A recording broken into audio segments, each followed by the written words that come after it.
Hello and welcome to the Wealthy Wellbeing Podcast, where we talk about all things health, fitness, real estate, and entrepreneurship. My name is Zach Bush. I'm your host, and today my guest is John Chan. He is a private money lender, real estate investor, sub-2 student, doing all that stuff. John, thanks for coming on today. Thanks for having me.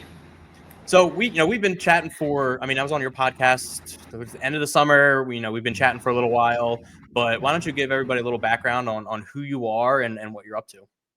Sure. So graduated with an accounting degree because biochem wasn't cutting it. Decided to get my CPA because I heard you make more money that way, even though I had no love for the accounting profession.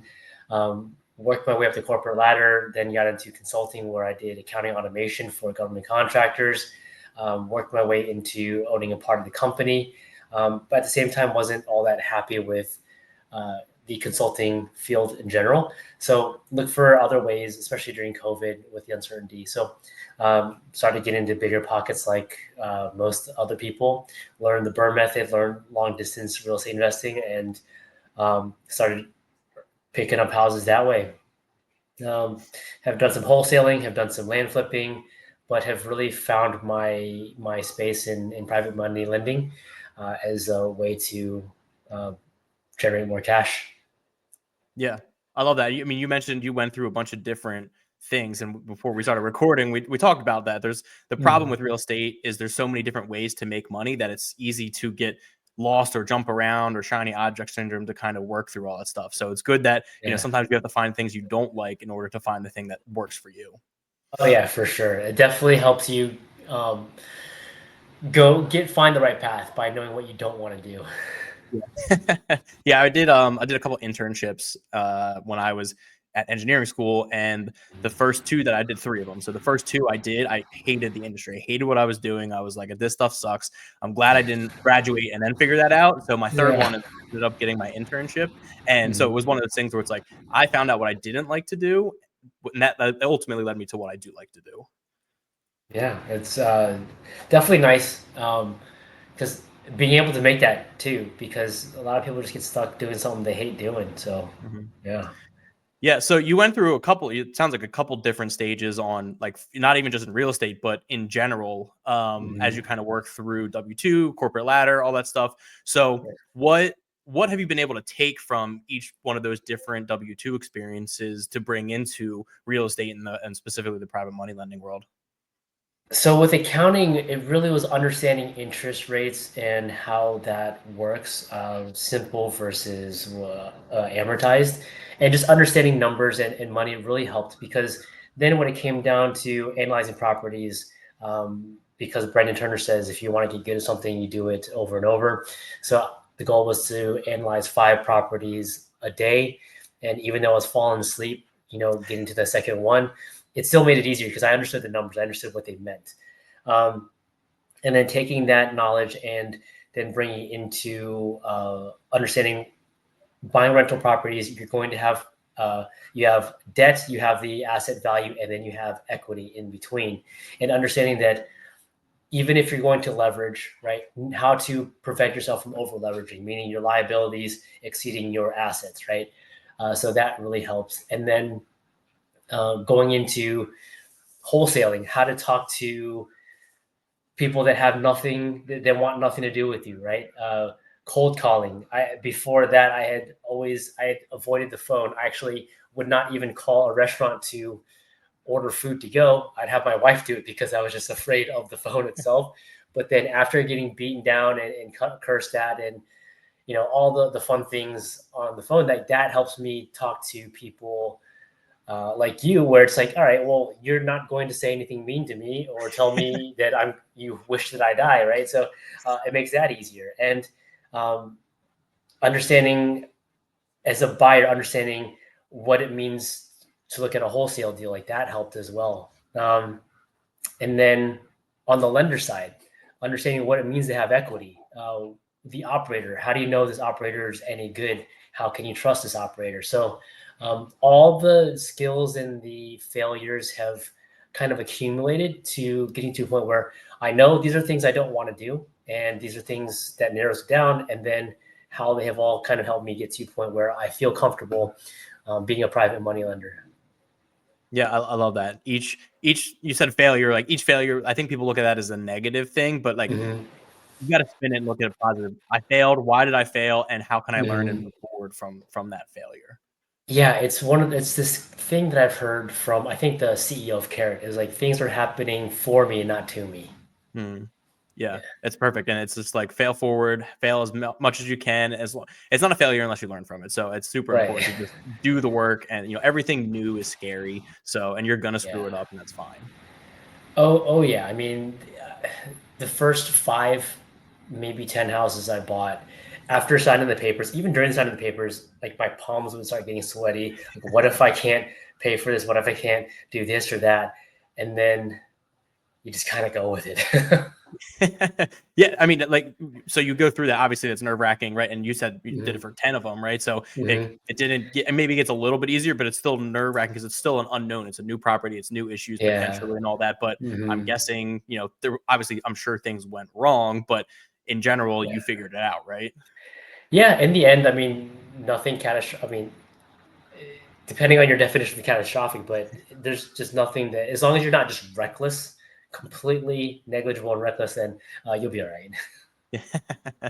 Yeah. So you bought a bunch of properties, and went through that process, and that's what everybody says, and that's what we were talking about before we started recording was like, real estate's the best vehicle. Like that's the only thing you should look at buying is just buy real estate. And obviously you're a private money lender now. You're not focusing on buying the stuff. So what about the buying rental properties did you like, and what parts didn't you like that led you into going to a different direction?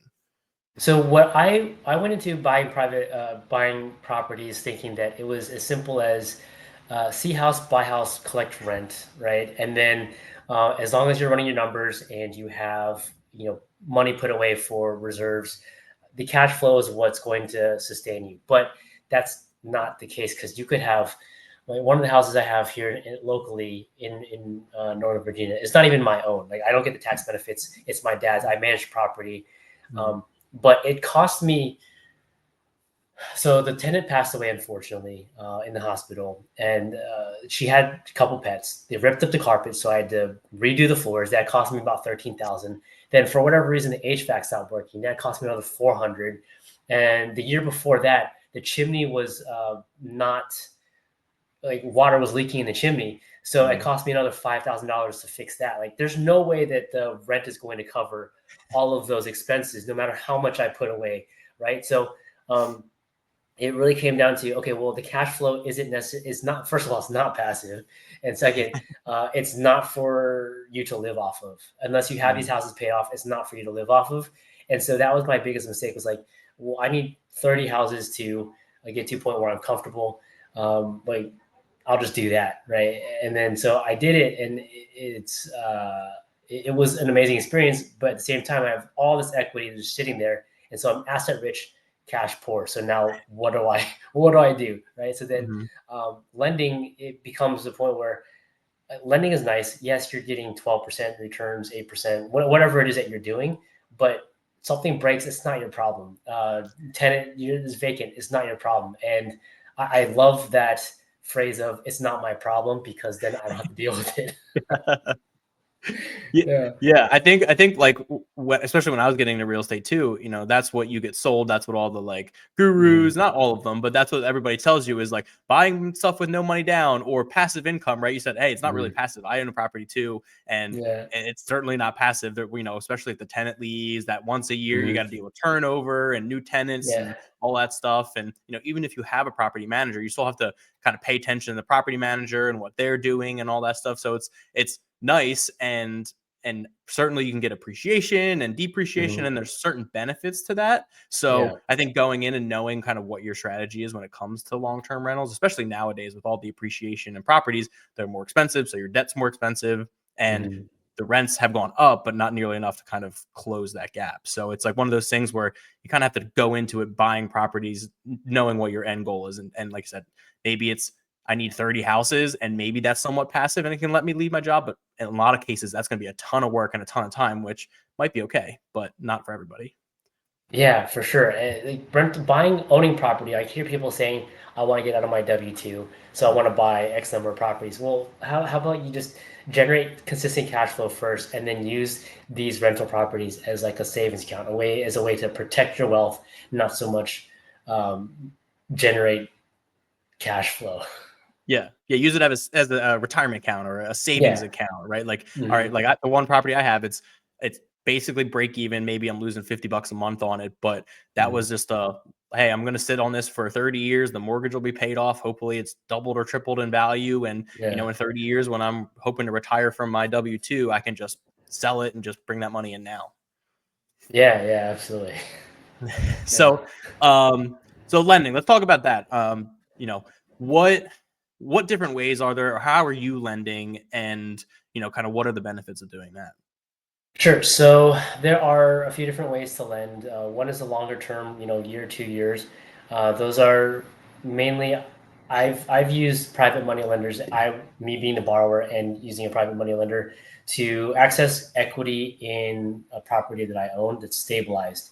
And so with that, you're just collecting simple interest only payments. So, for example, if it's a 12% interest note on 1 year, and you put in $100,000, you're getting $1,000 every single month, and then it's not amortized, so the principal is then due. So then you get your $100,000 back.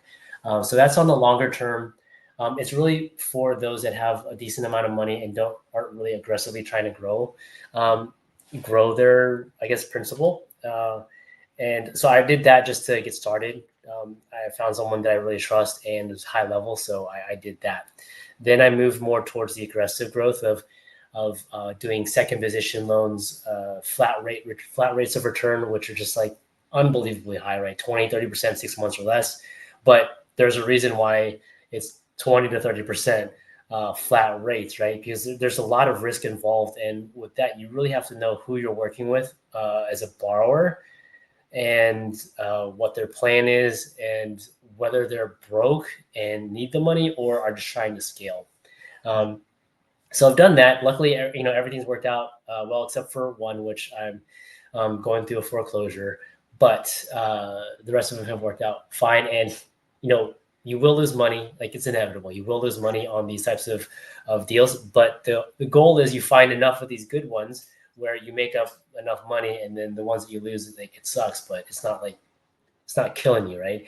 And then I have moved more towards first position only, more stable, safer, but it's kind of like a mixture of the two, the long term and the short term, where it's an annualized rate, it's a lower return, but it's also asset based. So let's just say you have a borrower who wants to buy this $100,000 house.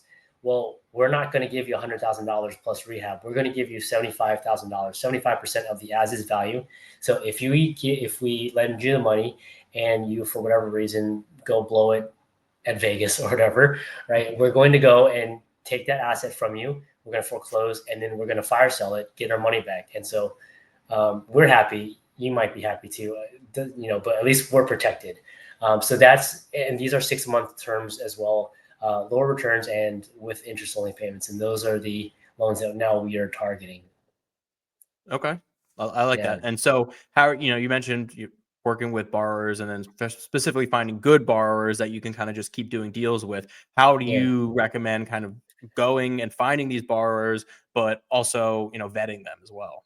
Yeah, so it really depends on what you're going to do, right? If you're going to do these asset-based lending options where you're only doing 75% of the as-is value of the home, you're protected by the asset. The borrower is a lot less important in this situation. But if you're doing these second position lends, even first position lends, when you're funding 100% of the project, purchase price and rehab, there's a level of risk that's a lot higher. And so you need to know who you're working with.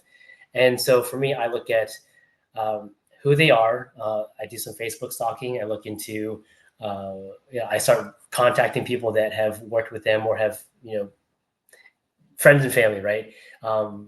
Or just people that have expressed some kind of desire to work with them. So I know, I can ask, how has it been if things go well? I also look for, have you ever had any bad situations, bad scenarios where a project didn't go the way that everyone thought it would, and how did they handle that? Then I look into their past projects. I look at uh, the five of the most recent projects, whether they made money, lost money. I like to see purchase HUDs, sale HUDs, statement of work, and then their calculators to make sure that everything that they have, from comps to carrying costs to uh, overages, is accounted for and reasonable. And then I look at the organization of the folder too. If they're sending me everything and it's a complete mess, probably not going to work with them. But if it's everything is organized and they're very detailed in how everything's put together, then plus. Then I look at their current live deals and see, okay, is there consistency? Are they like, were they doing cosmetic flips and then now they have this historic project, full gut in the historic district? If they are, then I can't use the history, right? Those past projects, because it's completely different projects. So um, I look for the projects to be similar, and if it is, everything's good, then we'll start working with it. I love that. That's super detailed. And I think that there's a lot of great points in there. And even too, like I think going into being a private money lender, you think like, oh, that's truly passive because I'm just giving somebody my money. I'm going to get either Mm. monthly payments or month payments on the back end, 10, 15, 20%, whatever that looks like. But you're doing a lot of work up front to kind of vet the bar, right? You want it's money that you worked for, that you saved, that you want to make sure is protected. So it's a lot of work up front, it sounds like. But like you said, after that, once you've vetted the borrower, things look good, or you've worked with them before and it went well, then it's kind of just like, all right, we trust them. Then it is not my problem money once it gets sent out. So I think it's kind of important too. Oh yeah, for sure. Because again, these are riskier opportunities, and so that's why we're moving more towards the asset base, because the borrower could be a criminal, could have done 15 flips, every single one of them lost money, but we don't care because the asset will cover the loan. Right. So you're doing the asset based stuff. What other kind of like buy criteria are you looking for? I mean, we talk about when you're a buyer, what's your buy box? Location, price, level of rehab, stuff like that. Like I'm assuming there's like a lender box that you have that you want to check all of these things when you're looking at these deals. So the only criteria we have is it has to be in the state of Virginia. Okay. Yeah, because I mean, again, if it's asset based, whether it's a $15 million project or a $50,000 project, as long as we're at 75% of the as is value, doesn't really matter. Okay, cool. And then if you're doing 75%, they have to bring the other 25% or get somebody that's in a second position to fund the rest. Is like, how do you No, allow second the positions? no, so because that complicates a lot of things, right? Yeah. So it is up to the borrower to come up with the money. But see, then that shows that they actually have, first of all, they have skin in the game, and they're not completely broke and are just using the money to scale. Right. And so I'm assuming you're a private money lender. So different than hard money, which is, points up front, lots of extra Mhm, fees and all that stuff. They usually do 75 to 80% too, requiring you to mhm. bring money. Right. But that's not what you're doing. You're doing private money lender. You're just looking at it 75% and we want monthly payments. Yeah, because with hard money, and I've used hard money in the past, I always thought that they moved fast, but and this is not to like talk shit about private hard money lenders, but they have a process, right? Because again, they're funding not only the purchase price but also the rehab, and they don't want to take over that asset. So they're asking for a lot of paperwork that almost as much as an institutional lender would.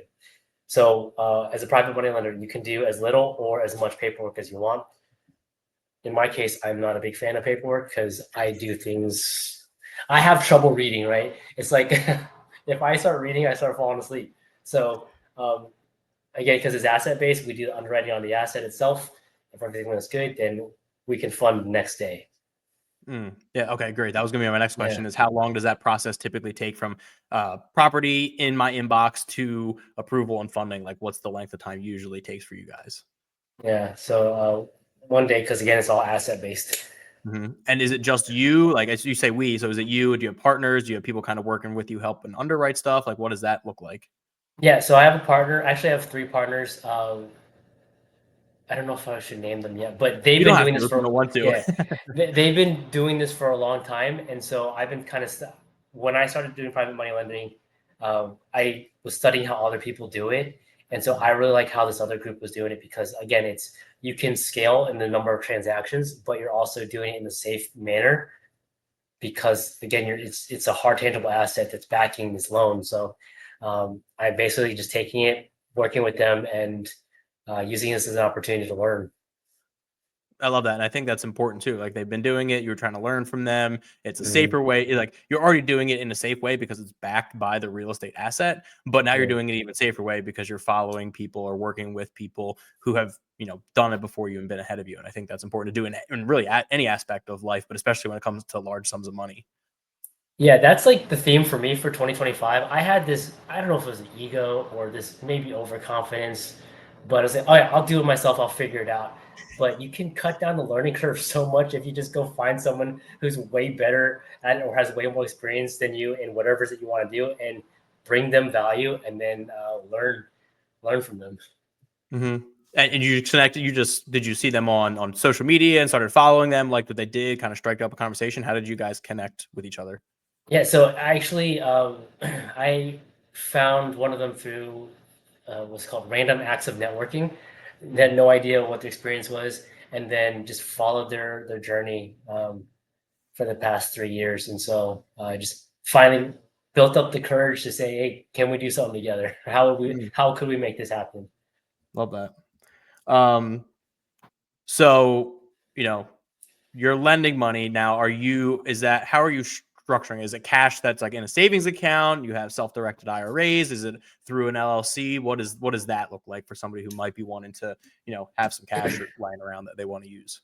Yeah, so there are different sources of money that are available to anybody or everybody, right? So one of them is uh, really overlooked is the your old retirement account. So a lot of us in this day and age have switched jobs. So we have old retirement accounts that just kind of sit there and we forget about them. But that money can actually be moved into what's called a self-directed retirement account. And I really like these because uh, it's money that you don't really have access to anyways. So it's not like it's grocery money. You can use that to learn, right? So let's just say you had a lending opportunity, and I want to get involved, but I'm brand new. I have no idea what I'm doing, but you have all this experience. And I say, hey, I have this money in the self-directed retirement account. Can I work with you just to learn your process? Why is this a deal? Why is this not a deal, et cetera, right? Um, and so even if you've had money in old retirement accounts that you've moved into your current employer's plan, that money can actually be rolled out into a self-directed retirement account.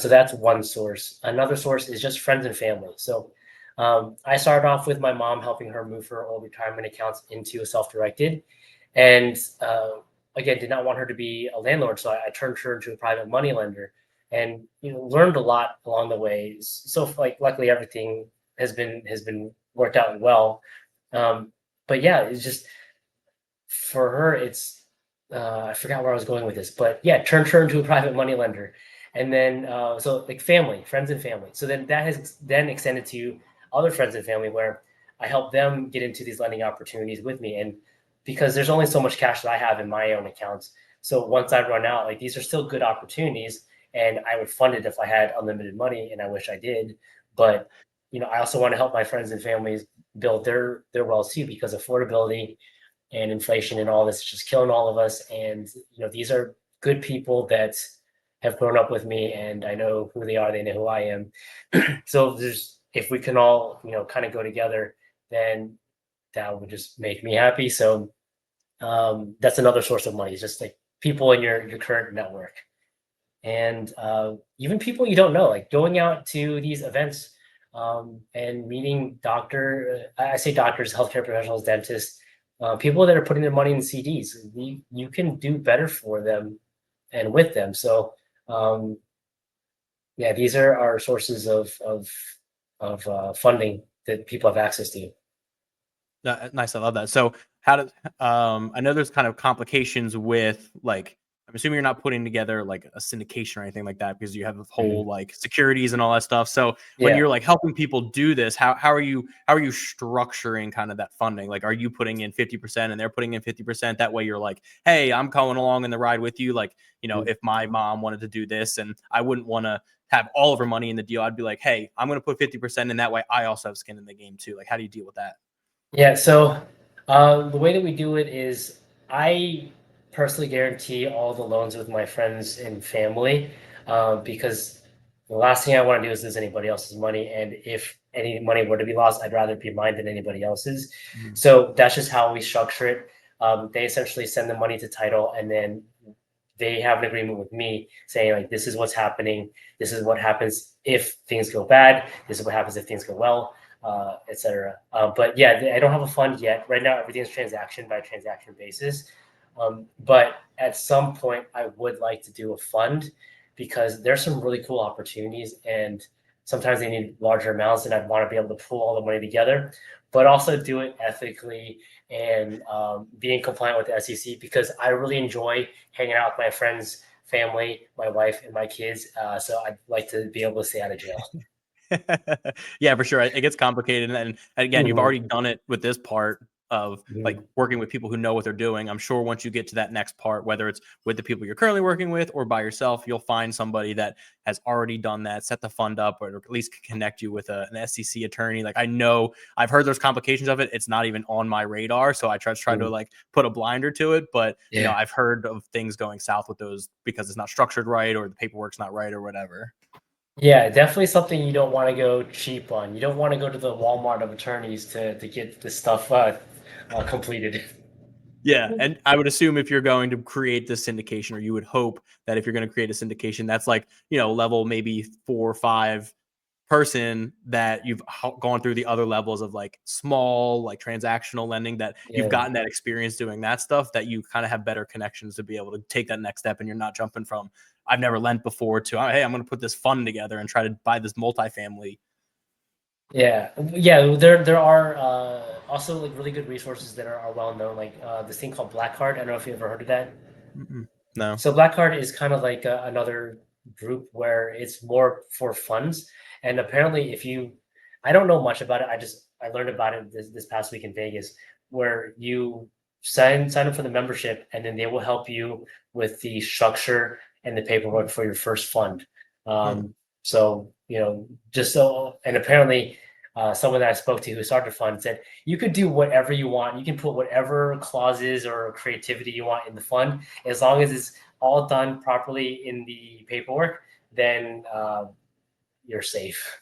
Yeah. Yeah. I think that's what's fun about it too, is, we talk about, creative finance, in the sub two group and all that stuff. And, the business world of things, especially in real estate with structuring how you buy things, how you lend to things, you can get super creative with how you're going to structure it. There's no like purely black and white answer. So it's like, hey, what's works for the best of us? What works for me as a buyer and you as a lender and them as the seller? And I think that's the fun part of it is how creative can we get to make this work for everybody?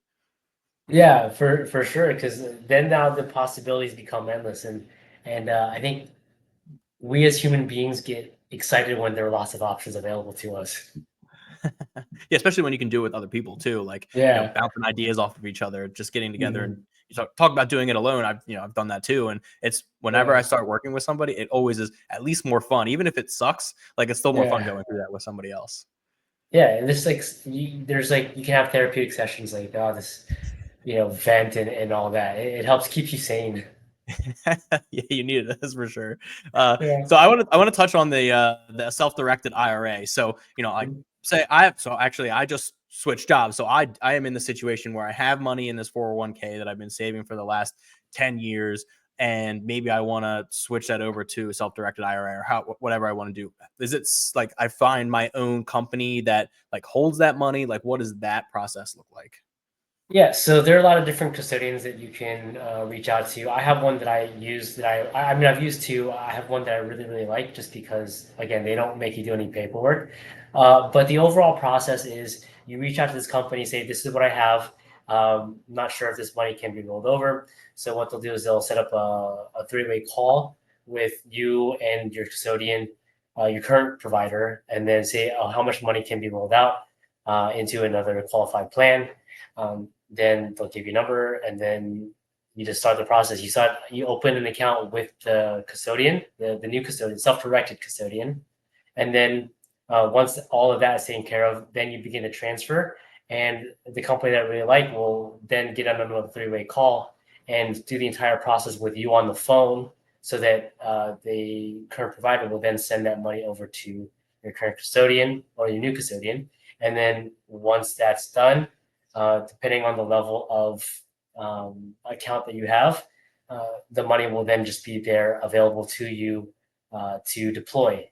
Now, it really depends on the type of account. So they have one that's called checkbook control, and I don't know what the other one is called. I guess non-checkbook control. Non-checkbook control is when the custodian has more control over your money. So the money sits there, and then in order for you to deploy that money, you have to send all the documentation for that opportunity to them for them to review to make sure everything looks good. Then once everything looks good, then they will send that money out in batches, which is typically once a day. But then if you have checkbook control, it's just like your Wells Fargo or your Chase, where you can wire that money wherever you want, and it's a lot faster. If you don't have checkbook control, it takes 2 business days, assuming all paperwork is done properly. But if you have checkbook control, then it's same day if you wanted to. Interesting. So, and I guess you pick which program, and at least in that company's case, which one you want it to go into. It's not a dollar figure amount that you're moving over. It's just, I want the checkbook control versus the non. Yeah. So then there's an extra cost, an extra fee for checkbook control with one custodian. The custodian I like just offers you checkbook controlling out the box. Okay. And you can invest. Do you only invest in real estate? I mean, self-directed. So, like, what other kind of assets could you invest in if you wanted to? No, I mean, you can do gold, you can do oil and gas, you can do hedge funds if you wanted to. Yeah, those are all the different opportunities that I've seen. Oh, if you do this thing called, have you heard of Robs? No.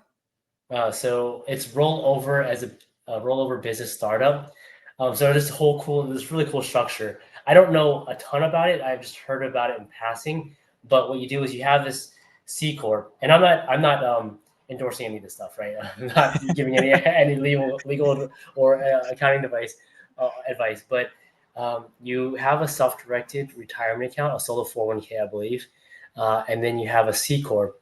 And what you do is your retirement account will buy shares of your C corp, and so now you have the money from your self-directed into your own checking account to go out and do whatever it is that you want to do. There's a lot of legal setup. I think it's expensive, but it's something that a lot of people, like a lot of the wealthy people, leverage to access their retirement account before retirement age. Interesting. Okay. Yeah, I'm curious because the self-directed IRA, that's like a tax-free vehicle or whatever. Again, we're not accountants, so I certainly am maybe speaking out of turn, not recommending anything or saying that I'm even accurate. But I was watching something earlier where they had the money in the self-directed IRA, and then they were able to send that money in the self-directed IRA to an LLC, which then was like a lending LLC. Is that kind of what you're talking about? And then that way you didn't have to go through like a ton of extra steps getting it out of the IRA.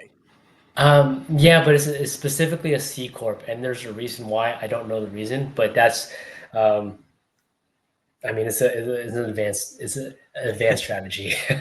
Yeah. So, but you do have stuff in the self-directed IRA. So you have the checkbook. So, like, do you have an LLC? Are you lending that money to the LLC, which is then lending it out and then paying the? No, so with the checkbook control, there comes like a company that they have to create for it, and so that just goes from self-directed retirement account directly to your borrower, and then everything gets siphoned back into your retirement account. Now, if you're using like just your own money, I would suggest using an LLC. That way, you can it doesn't have to be within your corporate structure, your Wyoming holding company, and all that. You can have it in your own name. I forget why, but Pace talks about why that you have your name associated with that lending company. But yeah, then we use that lending company to then fund our deal. So it's like completely separate, because if you start merging them together, I think there's an issue, because you don't want to get dinged and have that self-directed retirement account viewed as your regular checking account, because then you'll have problems. Yeah. Yeah. And I'm assuming any profits you make from the self-directed have to go everything has to go back in the self-directed IRA. You're not able to like pull a little, if you made 15%, you can't pull 5% out of it, right? I'm assuming it's got all got to go back in there. Yeah, there is a way to make money today, but it's only with solo 401ks or what's called an EQRP. And with that, you can take a personal loan up to $50,000. It's either half the balance of the account or $50,000, whichever one is less. And then so you can take out a personal loan. It's an amortized loan over 5 years at prime plus one. And so then that goes into your checking account, and you could do whatever you want with that money. Mm. So that's a way that you can make some extra money today, with your self-directed. Yeah. So if you're, prime plus one, 8%, say, and you lend on something that's 14% every month, you're technically making a 6% spread because you have to pay that loan Yeah. back. But that Hmm. loan's also back to yourself in a way, right? Like, so like, Yeah. yeah, so that Yeah. works. Hmm. Interesting. Yeah. Okay. That's cool. I like that. That's the thing is like, even within, we talk about real estate and having all these different avenues, buying prime properties, land, flipping, all that stuff, like Mhm. lending in with itself. There's so many different things that you could do that it's just like, sometimes you're like, my mind spins and it goes, I want to do all of them somehow. Yeah, I mean, with lending itself, you have transactional lending, you have EMD lending, you have private money lending, short term, you have long term, you have so many different ways to just you know make money in lending. It's just finding out what it is you enjoy, or it speaks to you.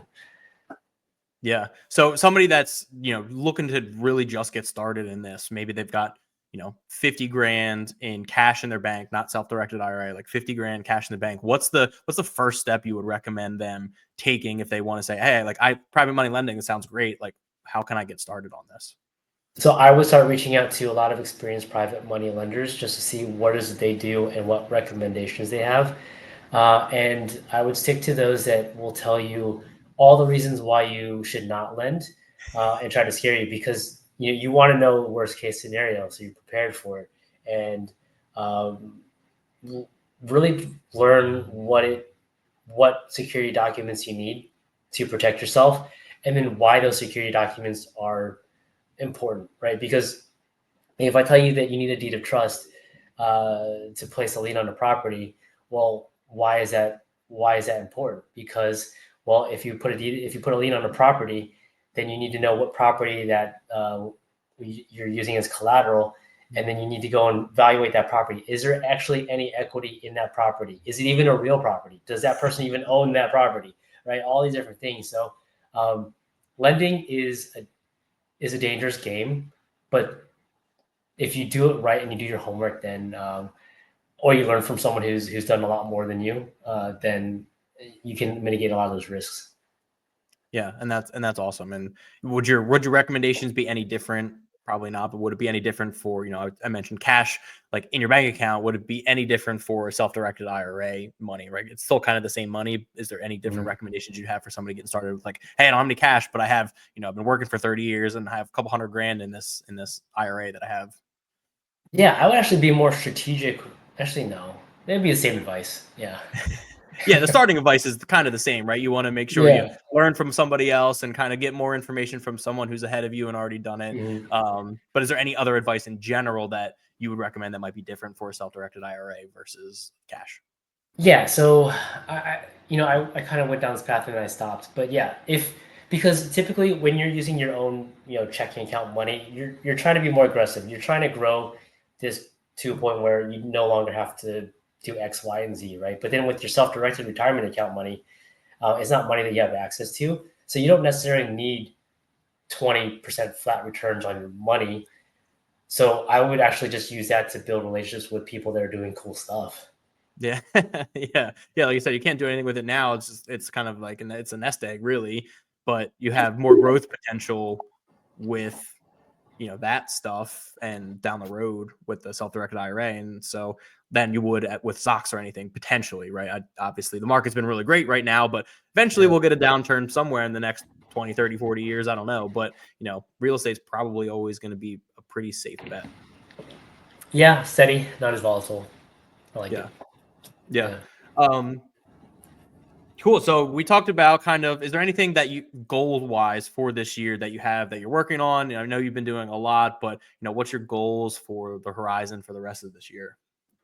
Yeah, so my goal is to net $40,000 a month in lending um, lending profits, and then also own at least one RV park. Uh, Hmm. those are my goals. And then also work with people, take my own advice, and work with people that are way ahead of me in different fields that I'm interested in. And RV park, you mentioned the other stuff that you're lending on. That's in Virginia. Are you looking to lend for RV parks in Virginia as well, or is that kind of open, expanded a little bit more? So the RV parks is really what's going to replace my ownership in single family homes, because I still want to own assets. I just don't want to deal with all the horseshit that comes with it. So if I find operators who enjoy that, then I'd much rather take my money, put it in their fund, and continue to grow, like continue to build generational wealth through appreciation, but then use lending as a way to generate cash. Okay. Awesome. I love that. Are you looking, you mentioned find somebody that is ahead of you wanting to help. Are you looking to like take anybody on? Like, I don't know. I know you're helping friends and family with their money and all that. Is that an opportunity that you're looking for? Not at the moment of like helping people or like, hey, I have this money, you can help them. Yeah, I mean, if there's people that want to get into lending opportunities, more than happy to help bring them in on deals. Because the last thing I want again is for anybody to lose money. So if I can help someone get to their first deal and put them in a safer spot than they would have been if had they gone on their own, more than happy to do that. Awesome. Awesome. I love it. Well, I appreciate everything, your time. All this has been fun. I think you're my first like private money lender, especially self-directed IRAs and all that stuff that I've had on here. Yeah. Different Mhm. topic because sometimes we get just straight health and fitness stuff. So it's been good to kind of just talk about real estate and specifically private money lending because that's a different world for me that I'm kind of starting to flirt into. So it's been great. I appreciate you coming on. Yeah, thanks for letting me come on and allowing me to just randomly talk about different things within private money lending. Yeah, no, for sure. I know you have a podcast as well. I see your Instagram on there. What's the best way to get in touch with you and other things that you kind of putting out there? Yeah, so probably Instagram is the best way. I try to post content as much as possible, but it's not my favorite thing to do. But yeah, reach out to me on Instagram if you have any questions about private money lending. Awesome. And then your podcast, what's Oh the name of yeah, that? so it's called The Road to One. It's the YouTube has the same handle, John Chan REI. All of my socials and everything have the same handle. So yeah, check it out and be one of the few who listen. It's hard, man, getting that stuff going. I mean, this is Yeah, episode. I'm in the 20s for me. I think you're in the 50s or 60s at this point. So, yeah. you're already going to be networking with people. So it's good to just kind of get on there, talk to somebody, learn a little bit about something, and put it out there. Maybe somebody else will watch it and gain a piece of information. Yeah, I love podcasting is even if nobody listens, it's an excuse to have someone come on and pick their brain without picking their brain. You know what I mean? And you're still giving them value, right? So, yeah, podcasting is definitely a powerful tool. Yeah, for sure. Well, thanks again, man. I appreciate it. I'd love to point people to your podcast direction. But again, it's been great having you on. I learned a ton today. Got a bunch of notes written down, so I appreciate it. Thanks for having me on. I appreciate it. All right. Thanks for listening, everyone.